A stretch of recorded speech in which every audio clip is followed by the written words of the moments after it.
नमस्कार दोस्तों, inspired life YouTube channel में आपका स्वागत है। घर में बहू आने के बाद बूढ़े सास ससुर को कैसे रहना चाहिए। दर्शक बंधु, ये 4 बातें जान लेने के बाद बुढ़ापे में सास ससुर बहू के प्रिय बने रहेंगे। प्रिय साथियों, जब घर में नई बहू आती है तो घर का वातावरण बदल जाता है। हर कोने में एक नई ऊर्जा, एक नया एहसास गूंजने लगता है। घर में सजी महकती रसोई, नए कपड़े, नए रिश्तों की सरसराहट, सब कुछ जैसे एक नई शुरुआत की ओर इशारा करता है। पर इस बदलाव के साथ साथ सास ससुर के दिलों में कई सवाल, कई उलझनें भी जन्म लेती हैं। क्या अब हमारा स्थान वैसा ही रहेगा? क्या नई पीढ़ी हमें वैसे ही सम्मान देगी? क्या हम उनके दिल में अपनी वही जगह बना पाएंगे जो हमने बरसों से अपने बच्चों के बीच पाई है? ये प्रश्न हर माता पिता के मन में अनकहे ढंग से उठते रहते हैं। बुजुर्गों का स्थान घर में हमेशा ऊंचा माना जाता है, लेकिन उस ऊंचाई को बनाए रखना केवल उम्र या अनुभव से नहीं होता। यह दिल से, व्यवहार से और रिश्तों की नरमी से जुड़ा होता है। बहू के आने के बाद जो परिवर्तन आता है, उसमें सास ससुर को अपने भीतर झांक कर देखना होता है कि कैसे इस नए रिश्ते में सामंजस्य बैठाया जाए, कैसे अपने आप को बहू के दिल में सम्मानित स्थान पर रखा जाए। क्योंकि रिश्ता तभी सुदृढ़ होता है जब दोनों ओर से एक पुल बनता है, और उस पुल की नींव हमेशा बुजुर्गों के धैर्य, प्रेम और समझदारी से रखी जाती है। दर्शक बंधु, आज हम उन्हीं 5 बातों को जानेंगे जो अगर सास ससुर जान ले तो वो अपने बहू के प्रिय बने रहेंगे। दर्शक बंधु, आपका समय नष्ट न करते हुए कथा को आरंभ करते हैं। लेकिन आगे बढ़ने से पहले आपको बता दें कि गरुड़ पुराण में कहा गया है कि कथा हो या सीख, अगर बीच में छोड़ दिया जाता है तो वह पाप की श्रेणी में आता है। तो आपसे निवेदन है कि वीडियो को अंत तक पूरा देखें, और अगर आप एक सनातनी हैं तो वीडियो को लाइक करके चैनल को सब्सक्राइब जरूर कर लें। तो चलिए कथा शुरू करते हैं। रात के करीब 10 बजे का समय था। सुनसान सड़क पर एक 70 साल के बुजुर्ग व्यक्ति धीरे धीरे चल रहे थे। उनके कदम कांप रहे थे, सांसें थम थम कर चल रही थीं, लेकिन हिम्मत अब भी हार मानने को तैयार नहीं थी। चलते चलते उनके मन में यही ख्याल आ रहे थे, जब बच्चे छोटे होते हैं तो उनके लिए माँ बाप ही सब कुछ होते हैं, लेकिन जैसे जैसे बच्चे बड़े होते जाते हैं उनके दिल में माँ बाप के लिए प्यार की जगह अपना स्वार्थ बैठ जाता है। एक दिन ऐसा आता है जब वही स्वार्थ इतना बड़ा हो जाता है कि अपने ही माँ बाप का प्यार उनके लिए कुछ भी नहीं रह जाता। गोपाल दास जी एक पिता, जिन्होंने अपनी पूरी जिंदगी अपने बच्चों के लिए कुर्बान कर दी, अपनी हर इच्छा मार दी, सिर्फ उनके सपनों को पूरा करने के लिए। उन्हें पाला, पढ़ाया, बड़ा किया, लायक बनाया, लेकिन आज वही बच्चे अपने बूढ़े कमजोर पिता को ही मार देना चाहते थे। चलते चलते गोपाल दास जी की आंखों में आंसू भर आए। आंखों के आगे सब धुंधला हो गया। उन्होंने अपने कपड़े से आंसू पोंछे, लेकिन मन की तकलीफ दिल को अंदर तक तोड़ रही थी। सुबह की बातें फिर से उनके कानों में गूंजने लगीं। छोटा बेटा विकास बड़े बेटे से कह रहा था, भैया मेरी मानो तो बाबूजी को वृद्धाश्रम भेज दो, कम से कम उनसे पीछा तो छूटेगा। इस पर बड़ा बेटा राजन बोला, छोटे, अगर उन्हें वृद्धाश्रम भेज देंगे तो लोग क्या कहेंगे? हमारे रिश्तेदार, आस पड़ोस के लोग हमारी कितनी बदनामी करेंगे। छोटा बेटा बोला, भैया बाबूजी को बीमारी है, कोढ़, अगर घर में किसी को लग गया तो, इसलिए कह रहा हूँ उनके लिए वृद्धाश्रम ही ठीक रहेगा। बड़ा बेटा बोला, छोटे, मुझे नहीं लगता वृद्धाश्रम में भी कोई उन्हें रखेगा, लेकिन चलो एक बार छोड़कर आते हैं, आगे उनकी मर्जी। छोटी बहू बोली, अगर ऐसा किया तो हमारी बदनामी होना तय है, हमें कोई और हल निकालना होगा, ऐसा हल जिससे सांप भी मर जाए और लाठी भी न टूटे। बड़ी बहू ने पूछा, मतलब? छोटी बहू बोली, क्यों ना बाबूजी से जायदाद के कागजों पर दस्तखत करवा लें, फिर हमेशा के लिए उनसे छुटकारा पा लेंगे। ये सुनकर सब चुप हो गए और फिर धीरे धीरे आपस में बातें करने लगे। उन्हें नहीं पता था कि कमरे के बाहर खड़े गोपाल दास जी सब सुन रहे थे। यह सब सुनकर गोपाल दास जी का दिल कांप उठा। वे सोच में पड़ गए, क्या मेरे अपने ही बच्चे मेरी जान के दुश्मन बन गए? उनके लिए यह यकीन करना मुश्किल था, लेकिन उन्होंने खुद को समझाया कि यह सपना नहीं, सच है। जल्दी से उन्होंने एक बैग में अपने कपड़े और कागज रखे और चुपचाप अपने ही घर से निकल गए। चलते चलते उनके दिमाग में बार बार वही बातें हथौड़े की तरह बज रही थीं। अपने ही बच्चों के मुंह से निकली वह साजिश की बातें। उनकी सोचने की ताकत जैसे खत्म हो गई थी, लेकिन उनका बूढ़ा दिल अब भी भगवान का नाम लेकर आगे बढ़ता जा रहा था। सड़क पर चलते चलते अचानक गोपाल दास जी का पैर एक पत्थर से टकरा गया। वे मुंह के बल सड़क पर गिर पड़े और उनका बैग एक चबूतरे के पास जा गिरा। उनके चेहरे, हाथ और घुटनों पर चोटें आ गईं। दर्द होने लगा, लेकिन उन्होंने हिम्मत नहीं हारी। जैसे तैसे खुद को संभाला, उठे और चबूतरे पर जाकर बैठ गए। वहां बैठकर उनका दिल भर आया, आंखों से आंसू बहने लगे।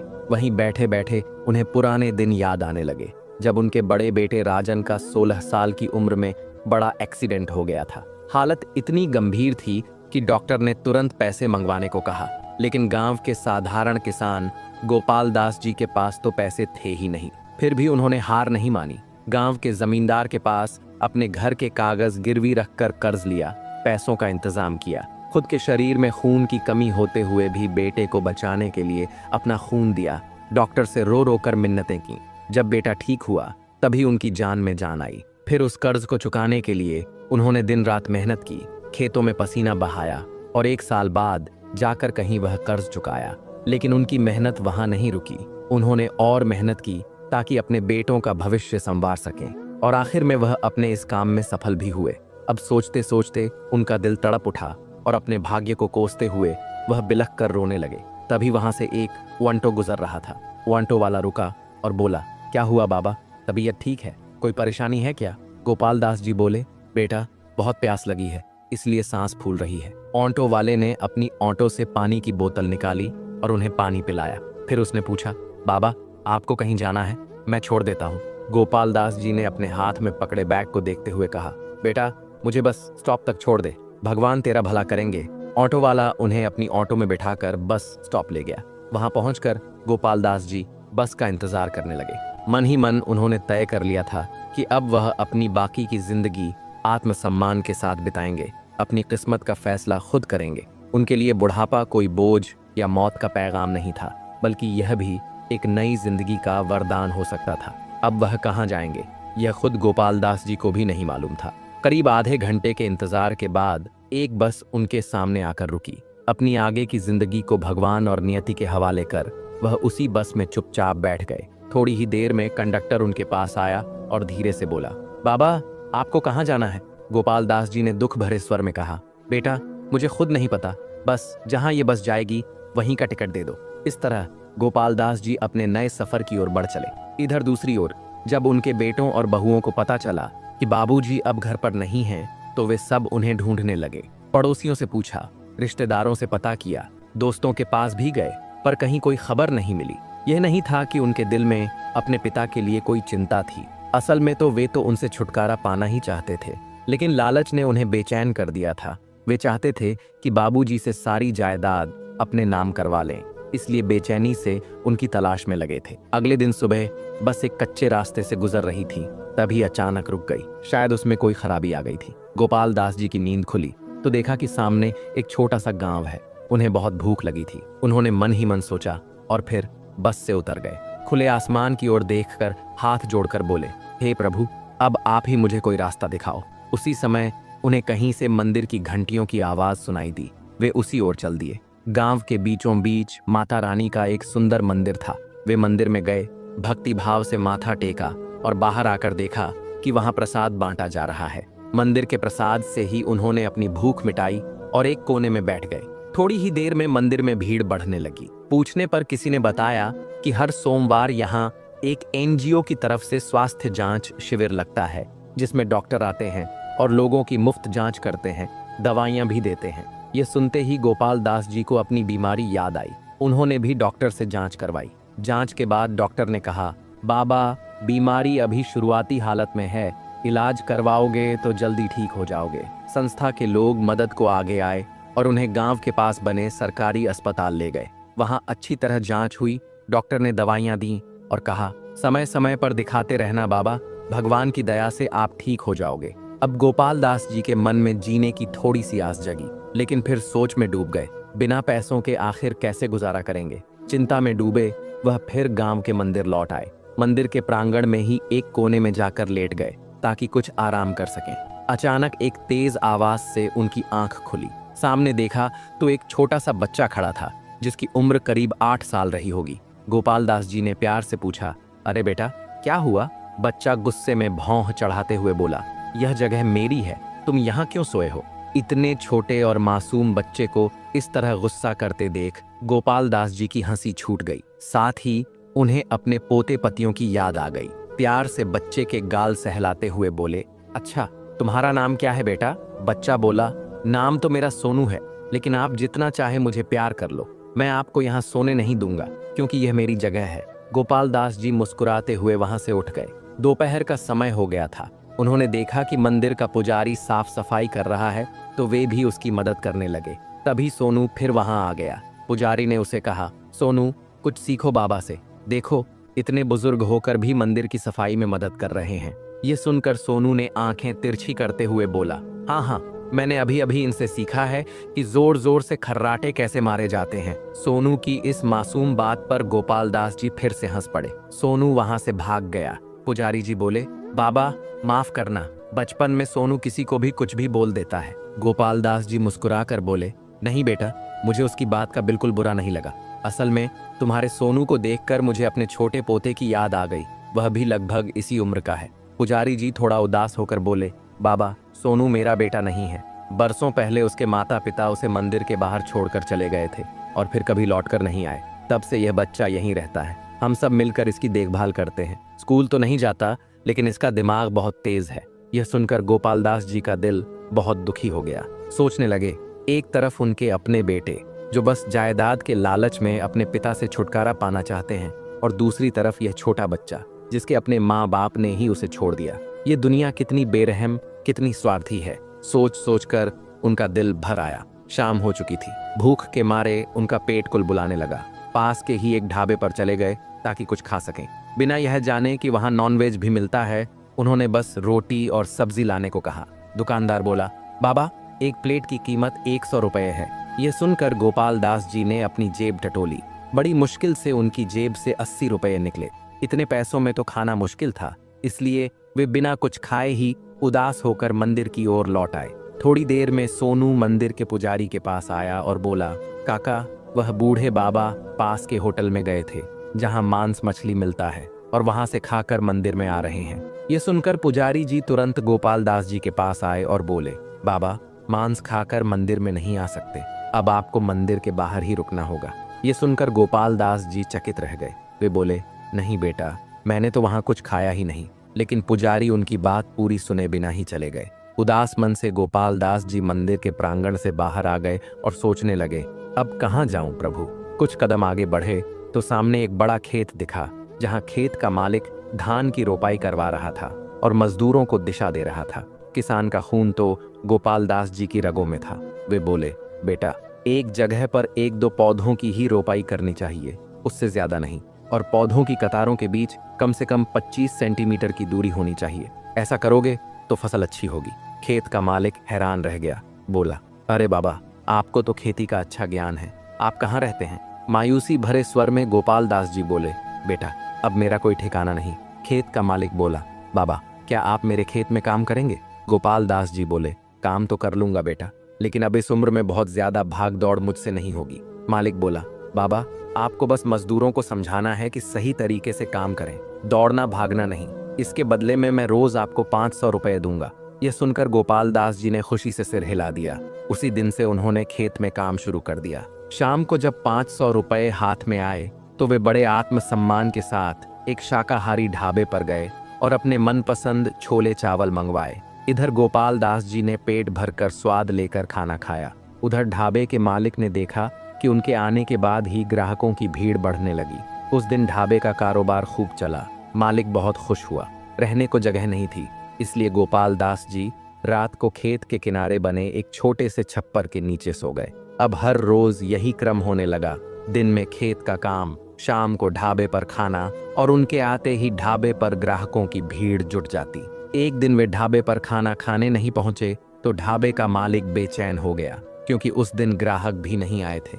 उसे लगने लगा कि बाबा के कदम उसके ढाबे के लिए शुभ हैं। अगले दिन वह खुद जाकर बोला, बाबा मैं आपसे खाने के 1 रुपये भी नहीं लूंगा, बस आप हर दिन मेरे यहाँ खाना खाया कीजिए, यही मेरे लिए सबसे बड़ा आशीर्वाद होगा। ढाबे वाले की यह बात सुनकर गोपाल दास जी हैरान रह गए। अच्छा खाना और सही इलाज मिलने से अब उनकी तबीयत भी धीरे धीरे ठीक होने लगी। एक दिन मंदिर में जांच करने कुछ सरकारी अफसर आए। उन्होंने मंदिर के संचालक को बुलाया और पूछने लगे, मंदिर में इतना चढ़ावा आता है, लेकिन सरकार को बहुत कम रकम भेजी जाती है। हमें लगता है यहाँ कोई गड़बड़ चल रही है, कहीं तुम बेईमानी तो नहीं करते? संचालक कुछ कहता, इससे पहले ही सोनू बीच में बोल पड़ा, अरे साहब, आप मेरे बड़े काका पर शक क्यों कर रहे हैं? ये तो इतने ईमानदार हैं कि सारा चढ़ावा अपने घर ले जाकर गिनते हैं और फिर अगली सुबह मंदिर में रखते हैं ताकि कोई गड़बड़ ना हो।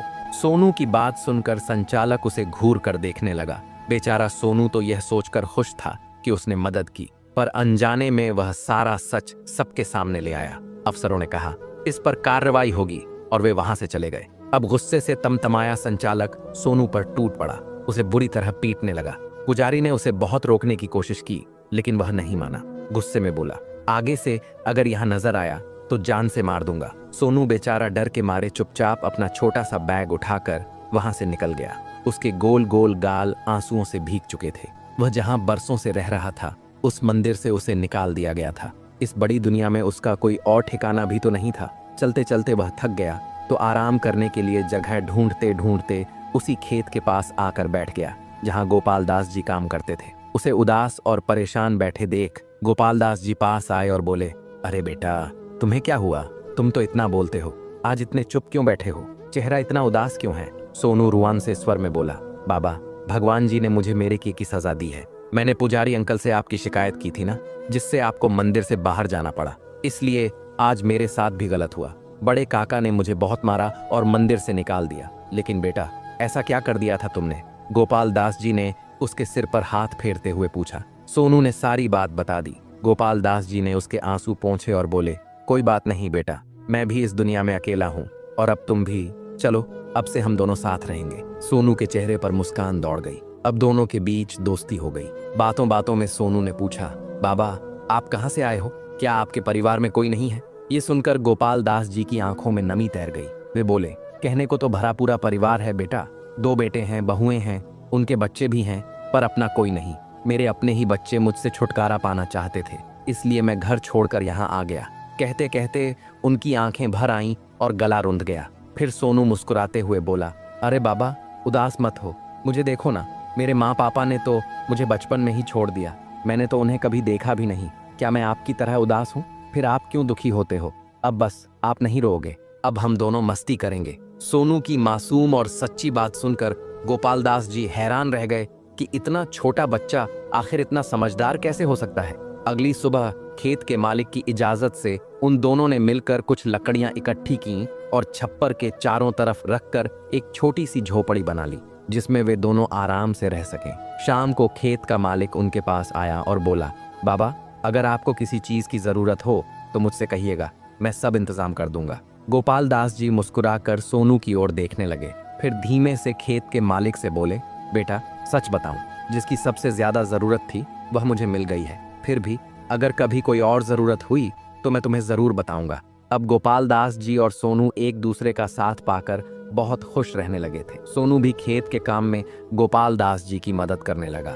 दोनों पूरे हफ्ते काम करते, लेकिन हर रविवार छुट्टी लेकर पूरा दिन हंसते खेलते बिताते। एक दिन सोनू ने गोपाल दास जी से कहा, बाबा, मैंने अपने माँ पापा को तो कभी नहीं देखा, लेकिन जब से भगवान जी ने मुझे आपसे मिलवाया है, मुझे आप में ही अपने माँ पापा नजर आते हैं। लेकिन बाबा, मैंने सुना है कि बुढ़ापा आने के बाद इंसान भगवान जी के पास चला जाता है। आप भी तो बूढ़े हो गए हैं, इसका मतलब आप भी जल्दी भगवान जी के पास चले जाओगे। लेकिन उससे पहले आप मुझे बताओ कि आपके कौन कौन से शौक हैं जो आप कभी पूरे नहीं कर पाए। नन्हे से बच्चे के मुंह से इतनी बड़ी और मासूम बात सुनकर गोपाल दास जी भीतर तक हिल गए। मन में सोचने लगे, अपनी पूरी जिंदगी मैंने अपने बेटों की जरूरतों और ख्वाहिशों में गुजार दी, लेकिन किसी ने कभी नहीं पूछा कि मेरी अपनी ख्वाहिशें क्या हैं। और आज ये छोटा बच्चा मुझसे पूछ रहा है कि मैं क्या चाहता था। गोपाल दास जी को यूं चुप और सोच में गुम देखकर सोनू हिलाते हुए बोला, अरे बाबा, कहाँ खो गए? जल्दी बताओ ना, आपके दिल में क्या ख्वाहिशें थीं? सोनू के बार बार पूछने पर गोपाल दास जी ने मुस्कुराते हुए कहा, बेटा, जिंदगी में बहुत ख्वाहिशें थीं, बहुत सपने देखे थे, पर जिम्मेदारियों में कभी पूरे नहीं कर सका, और अब तो ख्वाब पूरे करने की उम्र ही निकल गई। तभी सोनू जिद करते हुए बोला, नहीं बाबा, मैं हूं ना, मैं आपकी सारी ख्वाहिशें पूरी करूंगा, आप बस मुझे बताइए। फिर गोपाल दास जी ने एक एक करके अपनी सारी ख्वाहिशें बताईं, जैसे अमिताभ बच्चन की फिल्म देखने जाना, कोट पैंट पहनकर फोटो खिंचवाना, 5 स्टार होटल में खाना खाना और एक फिल्म में एक्टिंग करना। बाबा की ख्वाहिशें सुनकर सोनू खुशी से उछल पड़ा और बोला, तो चलो बाबा, अब एक एक करके आपकी सारी ख्वाहिशें पूरी करेंगे। पर गोपाल दास जी मुस्कुराते हुए बोले, अरे नहीं बेटा, पहले तुम तो बताओ, तुम्हारी क्या ख्वाहिश है, क्या करना चाहते हो? सोनू ने बड़े प्यार से कहा, बाबा मैं तो अभी बच्चा हूँ, मैं थोड़ी ना भगवान जी के पास जाने वाला हूँ। मेरे पास तो पूरी जिंदगी है। मेरी तो बस एक ही ख्वाहिश है, पढ़ लिख कर बड़ा आदमी बनूं। इसके अलावा मेरी कोई इच्छा नहीं। ये सुनकर गोपाल दास जी का दिल भर आया। उन्हें बहुत खुशी हुई। फिर कुछ दिन दोनों ने खेतों में मेहनत की और सोनू की जिद पर जमींदार से 1 हफ्ते की छुट्टी लेकर वे दोनों शहर चले गए। वहां जाकर उन्होंने एक बड़े शोरूम से गोपाल दास जी के लिए काले रंग का कोट पैंट खरीदा और सोनू के लिए नए अच्छे कपड़े लिए। नए कपड़े पहनकर उन दोनों ने एक साथ कई तस्वीरें खिंचवाईं। शहर में ही उन्हें पता चला कि पास में बड़ा सा मेला लगा है। सोनू बोला, बाबा गांव के बच्चे कहते थे कि वे अपने मम्मी पापा के साथ शहर का मेला देखने जाते हैं और वहां बहुत मस्ती करते हैं। मैं हमेशा सोचता था वहां क्या होता होगा। यह सुनकर गोपाल दास जी बोले, तो चल बेटा, जब शहर आए ही हैं तो आज मेला भी देख लेंगे। सोनू खुशी से उछल पड़ा। वे दोनों एक ऑटो पकड़कर मेले पहुंचे। सोनू की आंखें हैरानी से खुली की खुली रह गईं जब उसने मेले की रौनक देखी। इतने बड़े बड़े और रंग बिरंगे झूले देखकर वह खिलखिला उठा। सोनू की हंसी और मस्ती देख गोपाल दास जी के दिल को भी सुकून मिला, जैसे वे उस दृश्य को हमेशा के लिए अपनी आंखों में कैद कर लेना चाहते थे। दोनों ने साथ मिलकर झूलों का खूब आनंद लिया। सोनू के संग खेलते कूदते गोपाल दास जी को भी ऐसा महसूस हुआ कि उनका बचपन जैसे लौट आया हो। पूरा मेला घूमकर जब वे बाहर निकले तो सामने सोनू की नजर एक बड़े होटल पर पड़ी। भूख भी बहुत लग रही थी और उनके पास पैसे भी थे, तो सोनू के कहने पर वे दोनों उस आलीशान होटल में चले गए। होटल की चमक धमक देख दोनों इधर उधर देखने लगे। उन्होंने वहां बिरयानी ऑर्डर की और आरामदायक सोफों पर बैठकर बड़े मजे से खाना खाने लगे। वहीं बैठे बैठे सोनू ने देखा कि पास वाली टेबल पर एक आदमी सूट पैंट में बैठा था और लोग उसके पास जाकर ऑटोग्राफ ले रहे थे। सोनू ने पूछने पर जाना कि वह व्यक्ति एक मशहूर फिल्म प्रोड्यूसर है जिसने बहुत सी सुपरहिट फिल्में बनाई हैं। इतना सुनते ही सोनू का दिमाग जैसे चमक उठा। गोपाल दास जी को बिना कुछ बताए सोनू हंसता मुस्कुराता उठा और सीधा उस फिल्म प्रोड्यूसर के पास जा पहुंचा। बोला, अंकल क्या आप सच में फिल्में बनाते हो?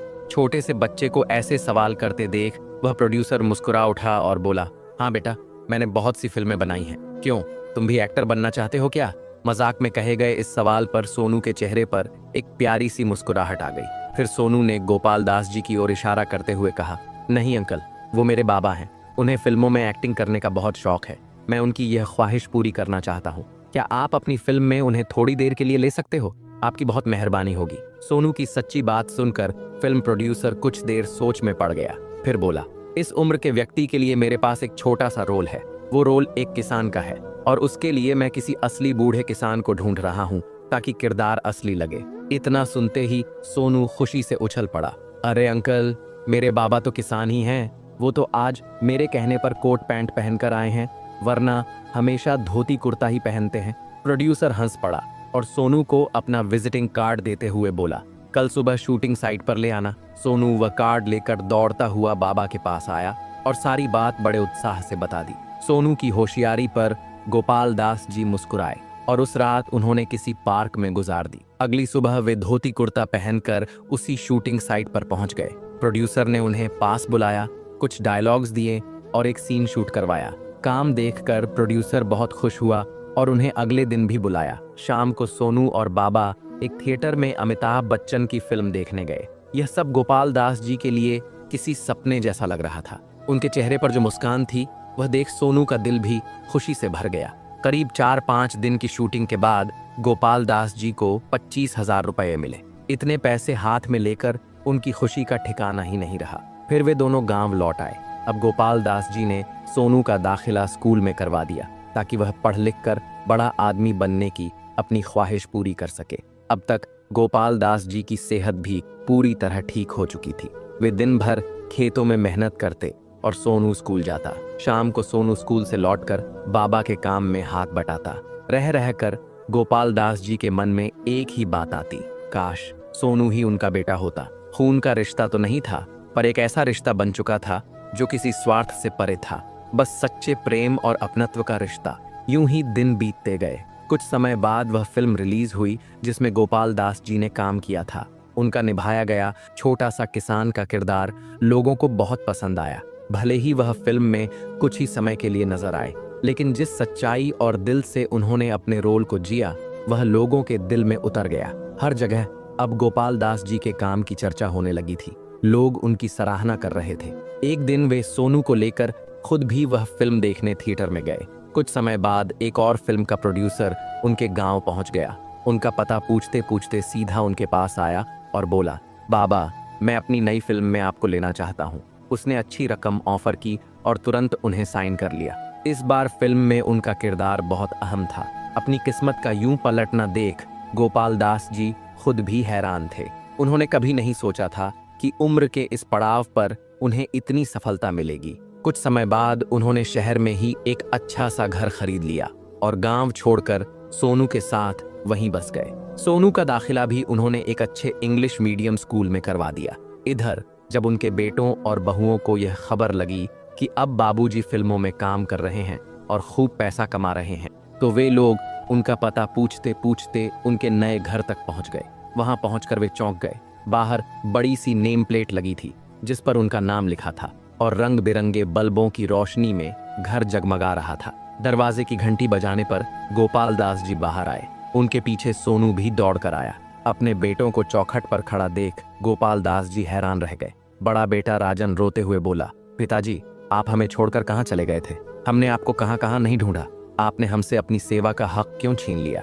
जानते हैं हम पर क्या बीती। जैसे ही राजन उनके गले लगने बढ़ा, गोपाल दास जी धीरे से उसे पीछे कर बोले, मुझे सब पता है बेटा, तुम लोग मुझे नहीं, मेरी प्रॉपर्टी को खोज रहे थे। जायदाद के कागजों पर दस्तखत करवाने के लिए ही तुम यहाँ तक आए हो। राजन हैरान रह गया। बेटों ने कभी सोचा भी नहीं था कि बाबूजी इतनी सख्त बात कहेंगे। छोटा बेटा विकास बोला, नहीं पिताजी, आप कैसी बातें कर रहे हैं? हमने तो हमेशा आपको भगवान का दर्जा दिया है। गोपाल दास जी बोले, बेटा, मुझे सब याद है। उस दिन जो योजना तुम लोगों ने बनाई थी मुझसे छुटकारा पाने की, वो सब मैं सुन चुका था, इसलिए अपने ही घर से भाग निकला। उनकी बात सुनकर दोनों बेटे शर्म से पानी पानी हो गए। फिर गोपाल दास जी ने सोनू के सिर पर हाथ रखते हुए कहा, कहते हैं ना बेटा, भगवान जब एक दरवाजा बंद करते हैं तो दूसरा खोल देते हैं। मुझे यह छोटा सा बच्चा मिला जिसने मेरे सगे बेटों से भी बढ़कर प्यार दिया, मेरा ख्याल रखा। बेटे बोले, पिताजी, आप अपने असली बेटों को छोड़कर इस पराये पर इतना प्यार लुटा रहे हैं। गोपाल दास जी की आंखों में चमक आ गई। खबरदार, इसे पराया मत कहना। सोनू मुझे मेरी जान से भी ज्यादा प्यारा है। और सुन लो, जिस जायदाद के लिए तुम आए हो उसमें से तुम्हें एक फूटी कौड़ी भी नहीं मिलेगी। यह मैंने अपनी मेहनत की कमाई से बनाई है और इसका हकदार सिर्फ वही होगा जो फर्ज निभाता है। अब मेरी सारी संपत्ति पर सिर्फ सोनू का अधिकार होगा। उनका स्वर दृढ़ था। मेरे और सोनू के बीच का रिश्ता तुम्हारी समझ से परे है, लेकिन मेरे लिए यह रिश्ता अनमोल है। अब तुम दोनों यहाँ से चले जाओ। मुझसे अब कोई लेना देना मत रखना। आज बेटों को अपने कर्मों का फल मिल चुका था। लाख गिड़गिड़ाने के बाद भी गोपाल दास जी ने उनकी एक न सुनी और उन्हें अपने घर की चौखट से लौटा दिया। उन्होंने दिखा दिया कि एक पिता सिर्फ प्यार ही नहीं दे सकता, जरूरत पड़ने पर अपने बच्चों को जिंदगी का सबसे बड़ा सबक भी सिखा सकता है। साथ ही दुनिया के सामने उन्होंने मिसाल रख दी कि वृद्धावस्था मौत का पैगाम नहीं बल्कि जीवन का वरदान भी हो सकती है। दर्शक बंधु, कथा अभी यहीं खत्म नहीं होती। अभी हम ये भी जानेंगे, जब घर में बहू आ जाए तो सास ससुर को ये 5 बातें जरूर याद रखना चाहिए। प्रिय भक्तों, यह कथा हर घर की सास के लिए ईश्वर का एक सुंदर संदेश लेकर आई है। यह कथा हर माता तुल्य सास को यह समझाएगी कि जब बहू घर में आती है तो सास को उसके साथ कैसा व्यवहार करना चाहिए, किस तरह प्रेम और सम्मान से उसका साथ निभाना चाहिए। जिन घरों में बहुएं आ चुकी हैं उन सभी माता तुल्य सासों से हमारी करबद्ध प्रार्थना है कि कृपया इस कथा को पूरे मन से शुरू से अंत तक सुनिए, क्योंकि इसमें छुपी बातें आपके जीवन में बहुत बड़ा बदलाव ला सकती हैं।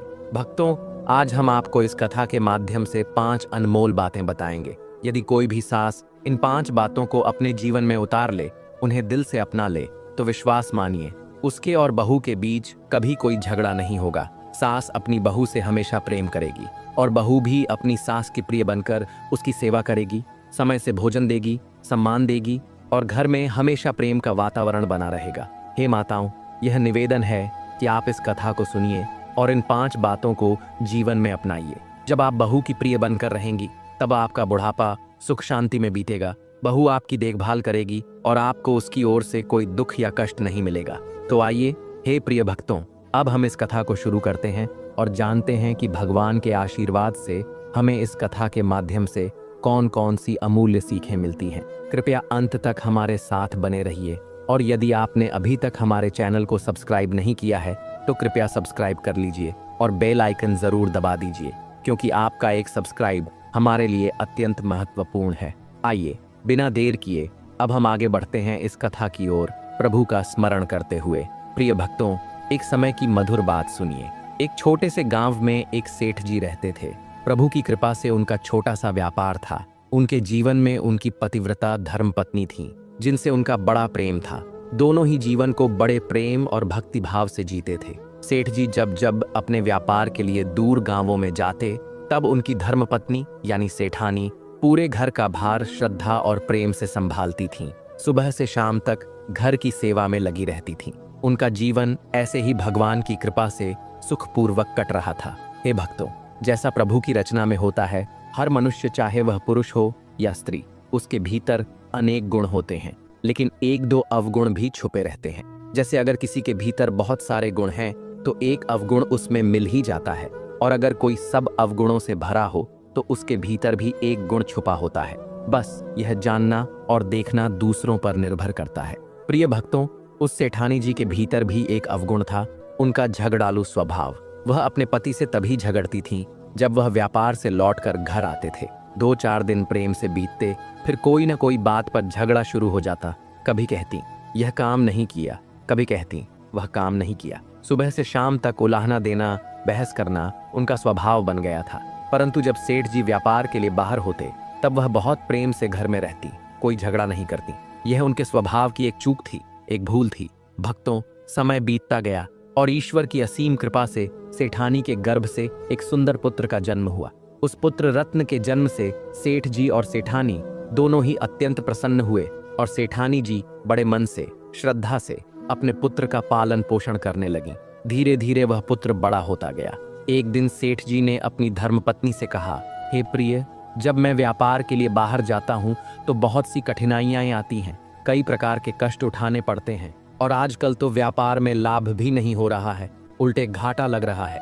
मेरा मन करता है कि क्यों न मैं अब यहीं अपने ही गांव में छोटा मोटा व्यापार करूं, ताकि मैं घर में रहूं और अपने पुत्र के साथ भी समय बिता सकूं। सेठानी जी ने प्रसन्न होकर कहा, हाँ हे स्वामी, यह बहुत अच्छा रहेगा।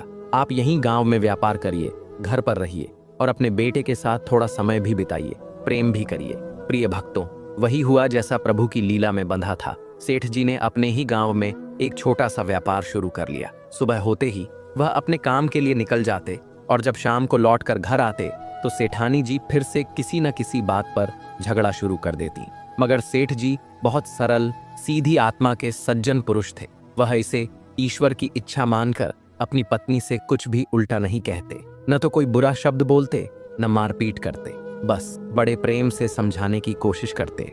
वह अपनी सेठानी से कहते, हे प्रिय, देखो, सुबह उठते ही झगड़ा करती हो, शाम तक कलह मचाए रखती हो, यह अच्छी बात नहीं है। तुम्हें शायद पता नहीं कि जिस घर में सुबह शाम पति पत्नी के बीच झगड़ा होता रहता है, उस घर से लक्ष्मी माँ हमेशा के लिए रूठ जाती हैं। वहाँ कभी बरकत नहीं होती और ऐसा घर धीरे धीरे विनाश की ओर बढ़ता है। इसलिए हे प्रिय, मुझसे झगड़ा मत करो, घर में शांति रखो।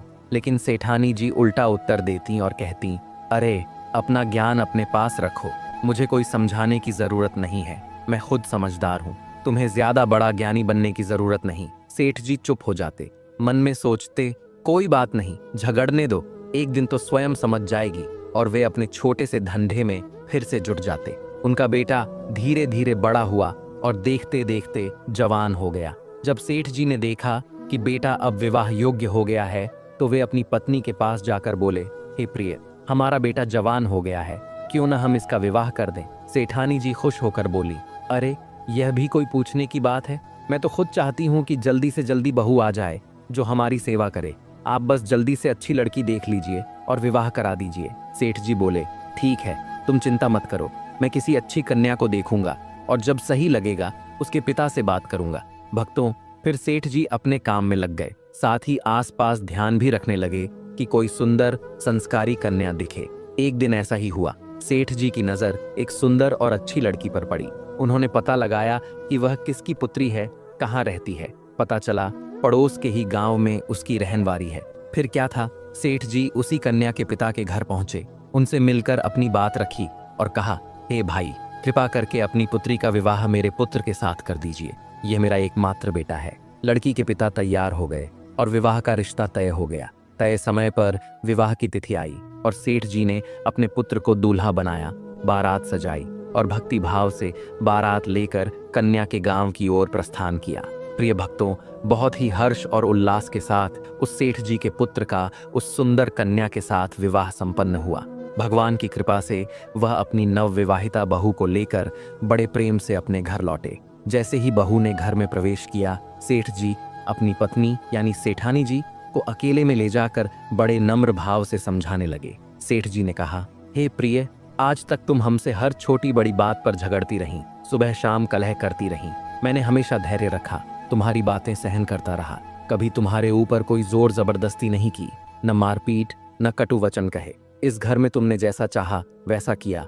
मैंने अपनी कोई मर्जी कभी नहीं चलाई। लेकिन हे प्रिय, आज मैं तुम्हें समझाना चाहता हूँ। हमारे घर में बहू आ चुकी है और जब बहू घर में आती है तो सास का धर्म और कर्तव्य बदल जाता है। सास को अपनी बहू की वैसे रक्षा करनी चाहिए जैसे पलकों के भीतर आंखों की रक्षा होती है, जैसे कोई दुख या कष्ट उसके पास न पहुंच सके। सास का यह धर्म है कि वह बहू की चिंता करे, उसके सुख दुख का ख्याल रखे। हे प्रिय, जैसे तुमने अब तक मुझसे झगड़ा किया, वैसे ही यदि तुमने बहू के साथ व्यवहार किया तो वह दिन दूर नहीं जब तुम्हारी बहू तुमसे उल्टा बोलने लगेगी, तुम्हारा अपमान करने लगेगी और यह घर कलह का घर बन जाएगा। इसलिए हे प्रिय, मैं तुम्हें प्रेम से समझाने आया हूँ, कृपया मेरी बात का ध्यान रखना। भक्तों, जब सेठ जी ने इतनी ज्ञान की बातें प्रेम से अपनी पत्नी को समझाईं, तब सेठानी जी के भीतर क्रोध की अग्नि भड़क उठी। वह गुस्से में तप्त होकर बोली, अरे, अपना ज्ञान अपने पास रखो। क्या तुमने मुझे मूर्ख समझ रखा है? मैं भी अन्न खाती हूँ, मेरे भीतर भी बुद्धि है और तुम्हारे से ज्यादा बुद्धि है। मुझे ये मत सिखाओ कि क्या करना है क्या नहीं। मुझे बहू के साथ कैसा व्यवहार करना है मैं अच्छी तरह जानती हूँ। जो मुझे करना होगा वही करूंगी। तुम अपना काम देखो और मुझे समझाने की कोशिश मत करो। प्रिय भक्तों, बेचारे सेठ जी सब शांति से सहकर चुप हो गए और अपने काम की ओर चले गए। इधर 2-4 दिन तक बहू के घर में रहने के बाद सास ने कुछ नहीं कहा, प्यार भी दिखाया। बहू जब अपने मायके यानी पीहर चली गई और फिर उसका पति उसे विदा कराकर वापस घर लाया तो सास का असली स्वभाव धीरे धीरे सामने आने लगा। सास कभी सब्जी पर झगड़ती, कहती, अरे आज तूने नमक ज्यादा डाल दिया। कभी कहती, आज तो नमक बिल्कुल नहीं डाला। कभी कहती, अरे आज सब्जी में मिर्च ज्यादा डाल दी। कभी रोटी पर झगड़ती, आज तूने रोटी कच्ची बना दी। और कभी कहती, आज तो रोटी जला दी। यानी किसी न किसी बहाने सास अपनी बहू से लड़ाई करने लगती, सुबह से लेकर शाम तक झगड़ा करती रहती। जब सेठ जी ने यह सब देखा तो फिर से अपनी पत्नी को प्रेम से समझाने आए। बोले, हे प्रिय, अगर तुम मुझसे झगड़ा करती हो तो वह हमारे बीच तक ठीक है, लेकिन बहू से इस तरह मत बोलो। बहू को गालियां मत दो, उसके साथ कलह मत करो।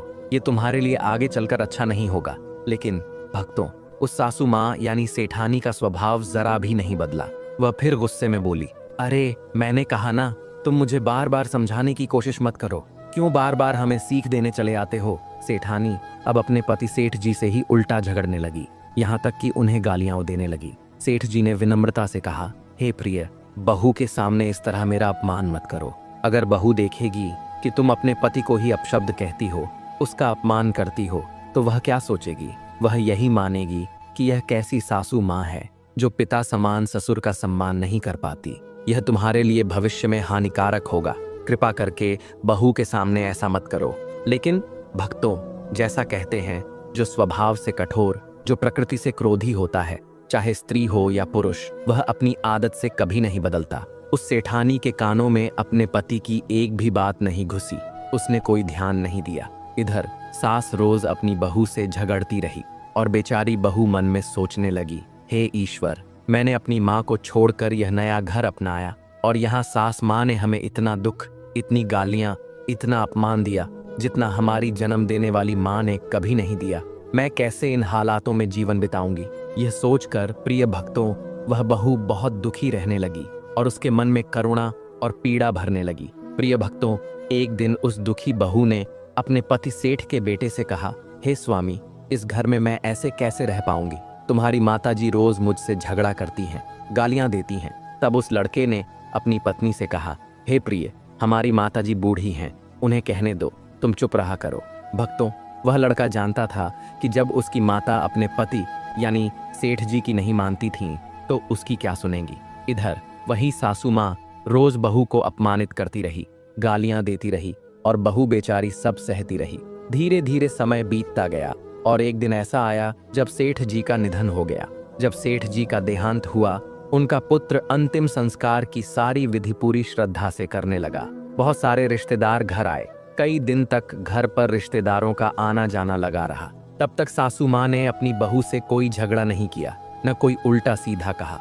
लेकिन भक्तों, जैसे ही सारे रिश्तेदार चले गए और घर में कोई नहीं रहा, सेठानी जी को लगा कि अब वह बिल्कुल स्वतंत्र हैं, अब कोई टोकने वाला नहीं बचा। अब वह फिर बहू पर झगड़ा करने लगी, गालियां देने लगी और यहाँ तक कि मारपीट पर उतर आईं। जब सासू माँ ने बहू पर हाथ उठाना शुरू किया, बहू का दिल बहुत दुखी हो गया। उसने फिर अपने पति से कहा, लेकिन पति ने अपनी माता से कुछ नहीं कहा।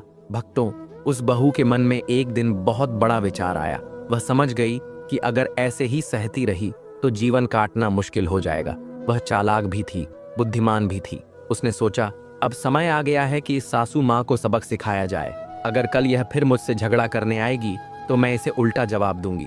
अगर इसने हाथ उठाया तो मैं भी मारूंगी, तभी इस घर में मेरा सम्मान बना रहेगा, वरना मैं यहाँ टिक नहीं पाऊंगी। भक्तों, बहू ने अगली सुबह का इंतजार किया। सोचती रही, देखना कब सासू माँ आएंगी झगड़ा करने, गालियां देने और हाथ उठाने। आज मैं उन्हें बहू की ताकत दिखा दूंगी। वैसे मैं उनका अनादर नहीं करना चाहती, पर अब उन्हें समझाना जरूरी हो गया है। फिर जैसे ही अगला दिन आया, रोज की तरह सासू माँ बहू से झगड़ने पहुंच गईं, गालियां दी और जैसे ही मारने को हाथ उठाया, बहू ने भी चुप्पी तोड़ी। बहू ने डटकर कहा, खबरदार सासू माँ, मैंने आज तक तुम्हारी हर गलती को सहा, तुम्हारी तानाशाही झेली, तुम्हारी गालियां और मारपीट सब बर्दाश्त की, लेकिन शायद आप यह नहीं जानती कि सहने की भी एक हद होती है, और आपने वह हद पार कर दी है। आज अगर आपने गाली दी तो आपको भी गाली मिलेगी, अगर हाथ उठाया तो आपको भी मार पड़ेगी। आज मैं तुम्हें छोड़ने वाली नहीं सासू माँ, आज तुम्हें बहू की ताकत का पता चलेगा। प्रिय भक्तों, जब बहू के ये तीखे और दृढ़ शब्द सासू माँ ने सुने तो सास घबरा गई। आखिर बहू जवान थी और सास बूढ़ी हो चुकी थी। उसके शरीर में अब इतनी शक्ति कहाँ थी कि बहू से टक्कर ले सके। प्रिय भक्तों, सासू माँ शांत हो गई, चुप बैठ गई। लेकिन अगले दिन जब उसकी रोज की झगड़ने की आदत फिर जागी, वह बहू से झगड़ने चली गई। इस बार भक्तों, बहू ने क्या किया, उसने सासू माँ का हाथ पकड़कर उसे घर से बाहर धक्का दे दिया और कड़क स्वर में बोली, जा बुढ़िया, आज से इस घर में तेरे लिए कोई जगह नहीं है। चाहे कहीं चली जा, चाहे मर जा, आज से मेरा और तेरा रिश्ता खत्म। तूने मुझ पर इतना अत्याचार किया, मैं चुप रही, सब सहती रही, लेकिन अब तू अपनी आदत से बाज नहीं आई। अब तू इस घर में नहीं रह सकती। भक्तों, उस बहू ने बूढ़ी सास को घर से निकालकर बाहर खड़ा कर दिया। इधर बेटा आया, यानी सेठ का बेटा, और बूढ़ी माँ ने रोते हुए कहा, बेटा देख तो, तेरी पत्नी ने हमें किस तरह धक्का मारकर घर से बाहर फेंक दिया। क्या यह मेरा घर नहीं था? बेटे ने जब यह देखा तो गुस्से में अपनी पत्नी पर बरस पड़ा, लेकिन बहू ने तुरंत दृढ़ होकर कहा, खबरदार, शांत खड़े रहो। अब मैं तुम्हारी इस माँ के अत्याचार और बर्दाश्त नहीं कर सकती। अगर तुम्हें अपनी माँ के साथ रहना है तो मुझे इस घर में मत रखो। मैं खुद हमेशा के लिए इस घर को छोड़कर चली जाऊंगी और फिर कभी लौट कर नहीं आऊंगी। भक्तों, बेटे ने जब यह सुना तो डर गया। उसे लगा अगर माँ के पक्ष में खड़ा हुआ तो पत्नी हमेशा के लिए चली जाएगी, इसलिए वह चुपचाप वहां से हट गया और कुछ नहीं बोला। इधर बूढ़ी सास दरवाजे पर कुछ देर तक बैठी रही, रोती रही, लेकिन बहू ने फिर दरवाजा बंद कर लिया, अंदर से कुंडी लगा दी और सास के लिए दरवाजा नहीं खोला। अब वह बूढ़ी माँ उठी, धीरे धीरे गांव के बाहर की ओर चल दी। गांव से बाहर निकलकर एक रास्ते पर वह थक कर बैठ गई। वह वहां बैठकर रोने लगी, सोचने लगी, अब मैं कहाँ जाऊं? मेरी बहू ने तो मुझे घर से निकाल दिया है, अब इस संसार में मेरा कौन है? भक्तों, कुछ समय बाद उसी रास्ते पर एक साधु महाराज आ निकले। उन्होंने बूढ़ी माँ को वहां बैठा आंसुओं में डूबा देखा। साधु ने करुणा से सोचा, चलो इस बूढ़ी माँ से पूछें, इसका दुख क्या है, इसे किस बात की पीड़ा है। साधु धीरे से बूढ़ी माँ के पास जाकर बैठ गए और बोले, अरे बूढ़ी माँ, क्या बात है, क्यों रो रही हो? इतनी कड़ी धूप में यहाँ बैठी क्यों हो? बताओ, क्या कष्ट है? प्रिय भक्तों, तब बूढ़ी माँ रोते हुए साधु महाराज से कहने लगी, हे स्वामी, हमारी बहू ने हमें घर से बाहर निकाल दिया। हमारे बेटे ने भी कुछ नहीं कहा, बस चुपचाप खड़ा रहा। बहू ने हम पर इतना जुल्म किया कि हमें घर से बाहर निकाल दिया। अब बताइए महात्मा जी, मैं कहाँ जाऊं? मुझ पर बुढ़ापा आ चुका है, बेटा बहू ने छोड़ दिया, अब मेरा जीवन कैसे कटेगा? भक्तों, साधु महाराज ने ध्यान से उस बूढ़ी माँ की ओर देखा और बोले, अरे बूढ़ी माँ, तुम्हारी बहू ने तुम्हें यूं ही तो घर से बाहर नहीं निकाला होगा, तुमने जरूर कोई गलती की होगी। सोचो, बहुएं तो अपनी सास की सेवा करती हैं, ऐसे ही किसी को घर से बाहर नहीं निकाल देती। सास को तभी निकाला जाता है जब वह बहू पर अत्याचार करती है, जब उसका व्यवहार ठीक नहीं होता। इसलिए बूढ़ी माँ, तुम्हारी बहू से कोई न कोई बड़ी गलती जरूर हुई होगी जो आज तुम्हारी यह दशा हुई। लेकिन भक्तों, बूढ़ी माँ बार बार कहती रही, नहीं महात्मा जी, मैंने कोई गलती नहीं की। साधु मुस्कुराकर बोले, ठीक है, मान लेते हैं तुमने कोई गलती नहीं की, लेकिन सुनो, मैं तुम्हें 5 ज्ञान की बातें बताता हूँ। ये बातें अगर कोई भी सास अपने जीवन में उतार ले तो वह हमेशा अपनी बहू की प्रिय बनी रहती है और उसका बुढ़ापा प्रेम और सुख में कटता है। बहुएं उसकी सेवा करती हैं और घर में हमेशा हंसी खुशी रहती है। बूढ़ी माँ उत्सुक होकर बोली, हे महात्मा जी, बताइए वो 5 बातें क्या हैं? साधु बोले, हे बूढ़ी माँ, ध्यान से सुनो। पहली बात, सास का कर्तव्य है बहू की छोटी मोटी गलतियों पर पर्दा डालना। अगर बहू से कोई गलती हो जाए तो उसे अपने पति या बेटे से न कहना, किसी को न बताना, बस उसे माफ कर देना, भूल जाना। लेकिन आजकल की सासें बहू की छोटी छोटी गलतियों को पूरे घर में फैला देती हैं, बच्चों को बता देती हैं और यहाँ तक कि पूरे गांव में चर्चा कर देती हैं।